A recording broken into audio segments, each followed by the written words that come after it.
Hey guys, thank you for watching the SlatRock channel. If you're new here, don't forget to subscribe and hit that bell icon to get notified every time we post a new video.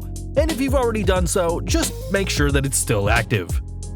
Stables can be a great way to give a wrestler's career a boost when they're surrounded by wrestlers perceived as top stars.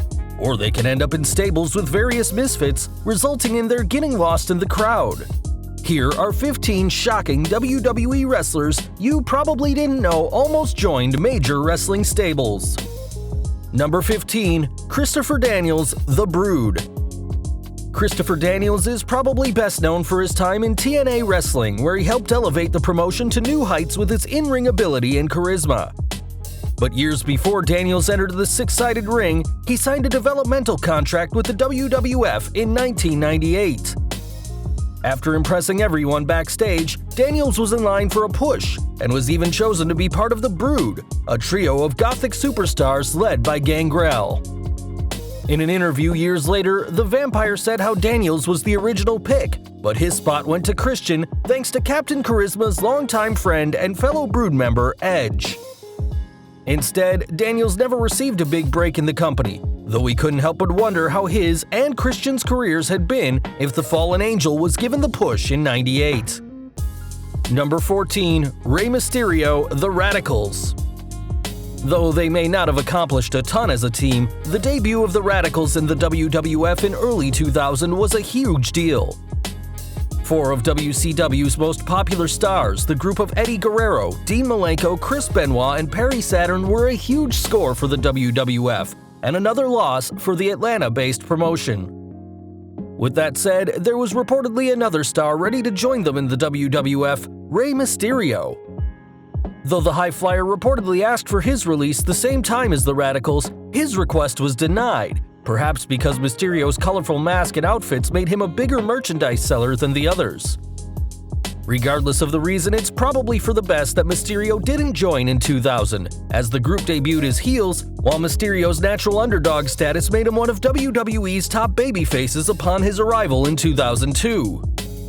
Number 13. Matt Morgan, The Brothers of Destruction. For over 20 years, the Brothers of Destruction have ruled WWE, toppling all who have stood in their way, and on occasion, battling each other.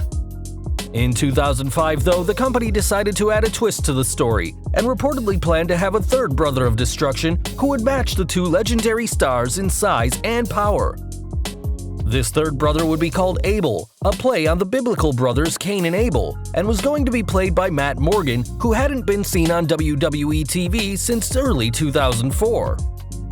In an interview with Wrestling Inc., Morgan said he was supposed to wear a mask similar to Kane's and compete with a style similar to The Undertaker, leaving fans to put the puzzle together.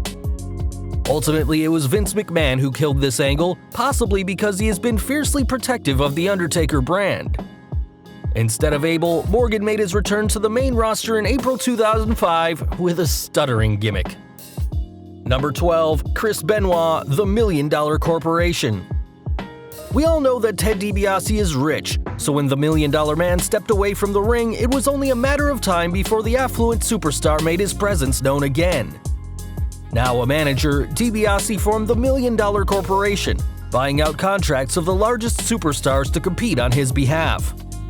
But in 1995, the company decided they didn't just want large guys in the stable and almost decided on having Chris Benoit join the team.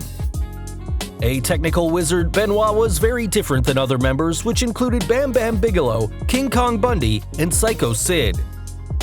Appearing with DiBiase in dark matches, Benoit impressed many people, though the company decided not to hire him. Instead, Benoit would eventually join with the Radicals in 2000 and would capture the World Heavyweight Championship 4 years later. Number 11. Big E, The Shield. One-third of the New Day, Big E has entertained fans alongside Kofi Kingston and Xavier Woods with a mixture of in-ring offense, laughable one-liners, and a lot of gyrating. But before all that, the former tag team champion was reportedly considered to be a part of The Shield. According to Seth Rollins, Big E would have worked alongside the Architect, Dean Ambrose, and Roman Reigns as a quartet. According to another report, though, the group was always meant to be a trio, with Big E replacing the Big Dog. Big E never made it to the group, probably for the best, as after years of entertaining millions of fans with the power of positivity, fans can't imagine what the powerlifter would have been like if he'd traded in his unicorn horn for a tactical vest. Number 10. The Godfather in the New World Order. Anyone who followed the career of Charles Wright knows the WWE superstar earned his place in the WWE Hall of Fame thanks to his ability to work around shaky gimmicks such as Papa Shango and Kama the Supreme Fighting Machine. In 1996, Wright took time off from the WWF and was approached by WCW about joining the NWO as Hollywood Hulk Hogan's enforcer. Wright was ready for the new role, but found the offer suddenly withdrawn by WCW. Rumor has it the reason was wrestler Virgil agreed to the role at 1/3 of Wright's price.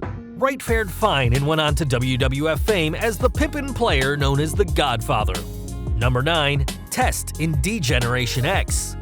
Bruce Pritchard's Something to Wrestle With podcast has given fans insight into some fascinating behind-the-scenes stories, one of which is how Andrew Test Martin almost joined D-Generation X.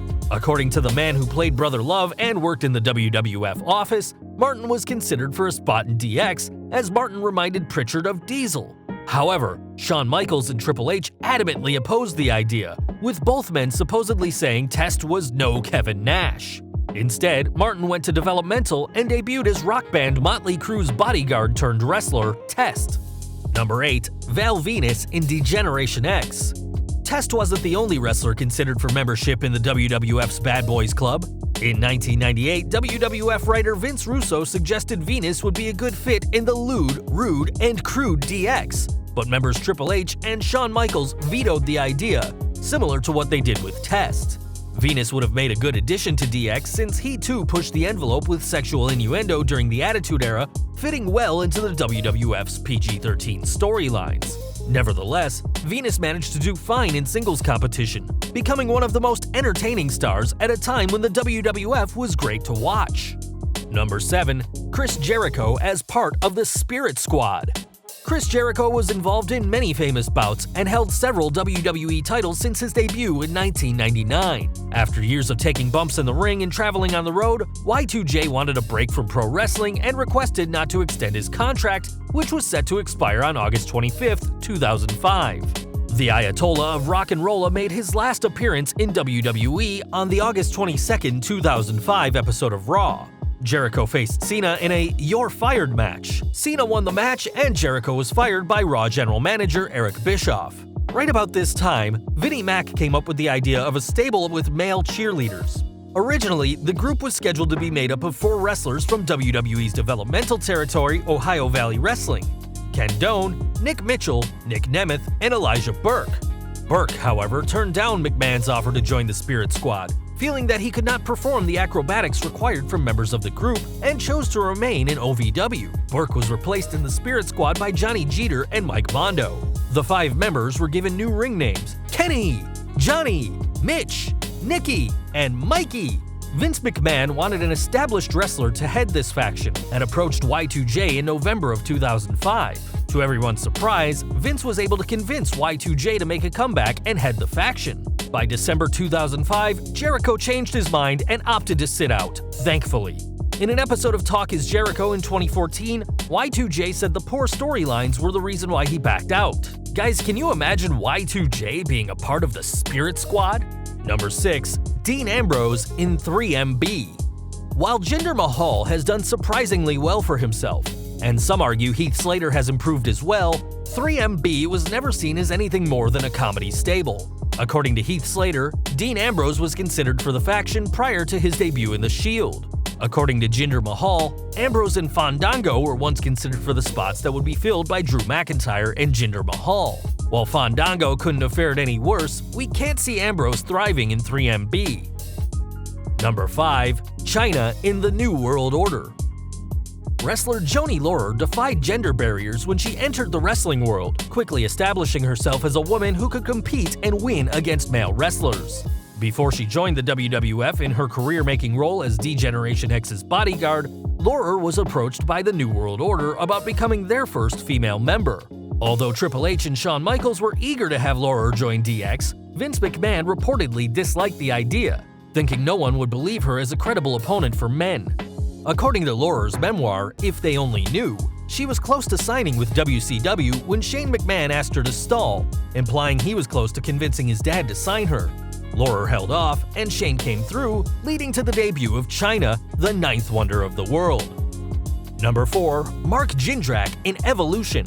Evolution was one of WWE's most successful stables, creating main event stars out of newcomers Randy Orton and Dave Bautista. One wrestler who was considered for Evolution was Mark Jindrak, a WWE superstar who never seemed to break out of the mid-card. According to the Triple H video, Thy Kingdom Come, Jindrak was originally considered as a member of Evolution, even shooting vignettes with Randy Orton, Triple H, and Ric Flair as the group's enforcer. For reasons unknown, the role eventually went to Dave Bautista, making Bautista into a world champion and leaving Jindrak to count the lights. Number 3. Baron Corbin and Judas Devlin in the Wyatt family. The Wyatt family has helped wrestlers such as Eric Rowan and Luke Harper get into the spotlight, but unfortunately, they haven't been able to do much after leaving. Whether this is because Bray Wyatt can make anyone look good next to him or because of bad booking, we can't be sure.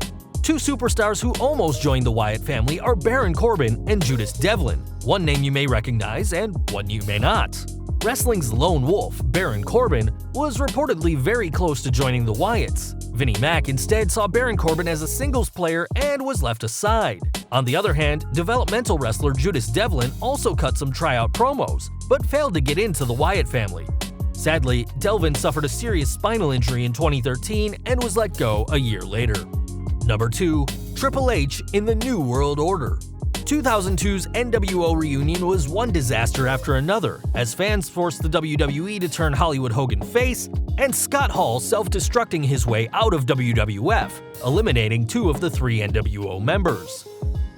The WWF tried to salvage the idea by bringing Shawn Michaels, Kevin Nash, and Triple H into the faction, a lineup which had the potential to be fantastic. Unfortunately, Kevin Nash tore a quad during a match, resulting in the entire New World Order angle being scrapped by Vince McMahon on the July 15th episode of Monday Night Raw. Triple H would tease a DX reunion with the Heartbreak Kid only to attack him and start a historic feud that saw Shawn Michaels' amazing comeback. Before we get to the number 1 pick, one honorable mention: Dan Severn in the Ministry of Darkness. Wrestling fans have wondered why real-life badass Dan Severn's WWF run was so short-lived. After all, the WWF was eager to sign real-life tough men like Ken Shamrock and Steve Blackman, so Severn, an MMA pioneer and former UFC Superfight champion, would have fit right in. Wrestling lore has it that Vince McMahon didn't see Severn's potential as a real-life tough man and told Severn that he wanted him to join The Undertaker's Ministry of Darkness and emblazon 666 on his forehead, the biblical number of the beast. Severn passed on the idea, but the WWF insisted he go through with it. Finally, Severn allegedly told the WWF he'd have no problem exposing the business by shooting on opponents in the ring. The WWF promptly released Severn from his contract, ending his short run. Number 1. Chris Hero in The Shield. CM Punk has gone on record as taking credit for the idea of The Shield, the terrific trio that made instant stars out of Seth Rollins, Roman Reigns, and Dean Ambrose. However, according to at least one story, Punk pitched the idea of indie superstar Chris Hero, aka Cassius Ohno in NXT, being in The Shield alongside Rollins and Ambrose. Vince McMahon and Triple H liked the idea of The Shield, but chose Roman Reigns instead of Hero. Well guys, that's our list. Can you think of any other wrestlers we might not know that almost joined major wrestling stables? Drop us a comment below and let us know. If you like this video, don't forget to check out our previous video, 15 behind-the-scenes WWE incidents you won't believe happened. Also check out our other high-rated videos by clicking at the upper right-hand corner or down in the description field.